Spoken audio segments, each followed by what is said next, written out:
India முழுவதும் பரபரப்பு கிளப்பிய வாக்கு திருட்டு பட்டியலை நான் தவறாக கொடுத்துவிட்டேன் என ராகுலுக்கு வாக்காளர் பட்டியல் கொடுத்தவர் மன்னிப்பு கேட்டிருக்கிறார். மராட்டிய மாநிலத்தில் கடந்த தேர்தலில் வாக்கு திருட்டு நடந்திருக்கிறது என காங்கிரஸ் தலைவர் ராகுல் காந்தி கொடுத்த புகாரை தொடர்ந்து இந்தியா முழுக்க இந்த அலை வீசி வருகிறது. மகாராஷ்டிர மாநிலம் போல கர்நாடகாவில் பெங்களூர் மத்திய லோக்சபா தொகுதியான மகாதேவபுரா வாக்காளர் பட்டியலை வெளியிட்டு இதிலும் வாக்கு திருடு நடந்துள்ளது என அவர் குற்றம் சாட்டியிருக்காரு.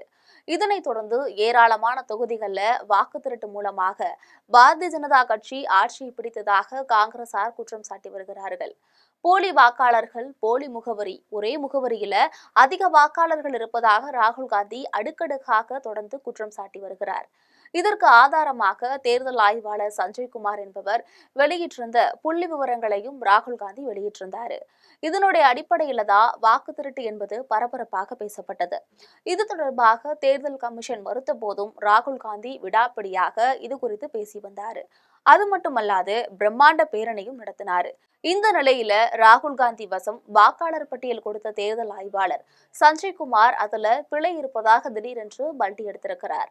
காங்கிரஸ் அரசியல் வரலாற்றுல இது மிகப்பெரிய பிழையாகவும் இந்திய அரசியல் வரலாற்றுல திடீர் திருப்பமாகவும் சஞ்சய்குமார் பேச்சு பரபரப்பை ஏற்படுத்தியிருக்கு. இது குறித்து சஞ்சய்குமார் பேசும் பொழுது பிழையான புள்ளி விவரங்களை வெளியிட்டதற்காக பகிரங்கமாக மன்னிப்பு கேட்டுக் கொள்கிறேன். மகாராஷ்டிர தேர்தல் தொடர்பாக வெளியிட்டிருந்த பதிவுக்காக நான் கொடுத்த பட்டியல் தவறானது.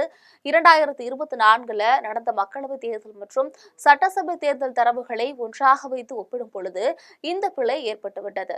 எனது ஆய்வுக்குழு இந்த தரவுகளை பிழையாக படித்து கணக்கிட்டு விட்டார்கள். தவறு என தெரிந்ததும் உடனடியாக நான் அந்த பதிவை நீக்கிவிட்டேன். தவறான புள்ளி விவரங்களை வெளியிட்டதுல எனக்கு எந்த அரசியல் உள்நோக்கமும் இல்லை. என்னை மன்னித்து விடுங்கள் அப்படின்னு கேட்டிருக்காரு. இதனைத் தொடர்ந்து பாரதிய ஜனதா கட்சியினர் தற்பொழுது ராகுல் காந்திக்கு எதிராக போர்க்கொடி பிடித்து வருகிறார்கள் என்பது குறிப்பிடத்தக்கது.